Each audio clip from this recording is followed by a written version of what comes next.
Sportsbet 2.0, Pauly and Teddy, SBRpicks.com. Time for the deep dive. Little NFL free agency. According to reports, the Vikings will open the season at Philly to start as the Eagles, the champs, open up again. Sexy matchup. Rematch of the NFC title game. And now the Vikings get the big fish in free agency with Cousins. Cousins to the Vikings for the first time since Frank Tarkenton. The Vikings have a franchise QB. And Keenum goes to Denver and see if he's a good fit. That maybe Elway thinks they finally found their guy. Either the Vikings made a great move. You couldn't give Keenum $20 million based on him playing well for 6-7 games. I'm with you. The guy to go with, and Minnesota actively targeted the candidate they wanted. With 3 QBs on the roster, they went for the 4th guy, Kirk Cousins, and Cousins had done nothing but succeed in the NFL. No, he hasn't taken his team to multiple playoff victories. No, he hasn't necessarily played great in big games, but given the available options, Minnesota got the best QB out there. I have no question. Although Keenum to Denver, I mean, how much was it Keenum and how much was it Shermer as the offensive coordinator? That's the question in my mind. Denver had a pretty miserable QB situation last year. Should be upgraded probably. And then again, Case Keenum wasn't very good before he got to Minnesota.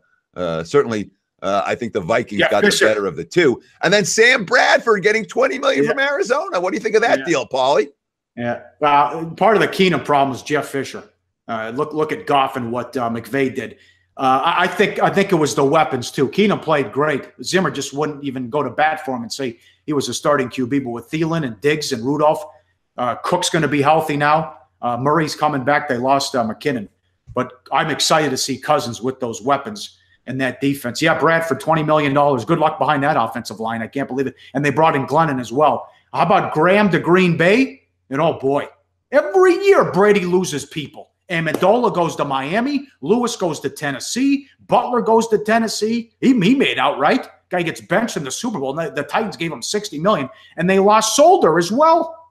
And Solder's a big loss. Again, it's very easy during free agency in the NFL to get, oh, this skill position player went there. Oh, that guy I heard of went there.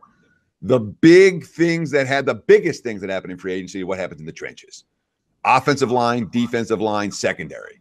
You know, here's New England losing a pretty key guy from the secondary, losing a pretty key guy from the offensive line. And let's not forget, the Patriots fall into the Super Bowl loser category this year. Super Bowl losers have not done well the following season over the long course of time. There's going to be zero value on the 49ers, but with Jimmy Jesus, ATS magic, never lost a game in the NFL. They were crushing it last year. They had Sherman. Who knows? They get McKinnon as well, overpaid. But I like what the 49ers have done. And the Browns, not bad. They're making good moves. They might be able to win 4 games. Well, that's just it. I mean, we got some teams that have been pretty ugly the last couple of years. The 49ers have been ugly. Yep. The Browns have been ugly. The Bears, they pick up Allen. I talked about not falling in love with skill position weapons. Bears got 2 pretty good skill position weapons, Allen Robinson and Trey Burton. Suddenly this team has the ability to chuck the football around. So the Niners, the Browns, and the Bears on paper all look to be a good notch or 2 better than they were last year. Teams you might want to bump up in your power ratings heading into August. You think the Niners found something and got lucky with the Garoppolo trade? Look what the Jets just did. They gave up 3 second-round picks to move up 3 spots, and they still might not get their guy at quarterback. And they re-signed McCown and got Bridgewater in from Minnesota. So who even knows if whoever they take is going to pan out at quarterback. Unbelievable what the Jets did. The Colts made out big time. Plus, the Jets might not be done because they already called the Browns about moving up to number 1. Of course they did. And I mean, look, you can see the picture right there. That's what Jets fans are going to get to look forward to. Here's a tweet from Football Perspective talking about how much the Jets gave up to move up 3 spots in our draft where A, there's no franchise quarterback, and B, two teams that need quarterbacks are still going to be ahead of them.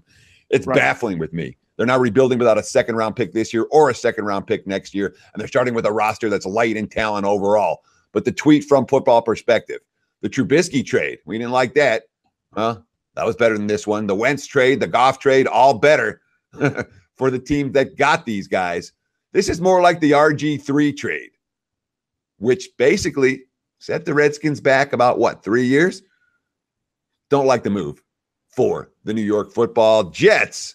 They're likely to be taking the 3rd quarterback off the board. Yeah. And that, to me, is a baffling trade. and they just took Petty, bust, and they took Hackenberg, second-round pick. He hasn't played a down. Oh, they've been and Petty and Hackenberg have been rough. So at least Petty got on the field. Hackenberg, a second-round pick, hasn't played a freaking down. I can't believe it. Jesus. All right, very good. That's a lot of fun here. NFL around the corner, draft coming up, and maybe the schedule in a month. All right. Like the show? Help us keep the lights on. Please make sure to comment, share, and subscribe to all the Sportsbook Review videos. Thanks so much. Best of luck. Enjoy the game.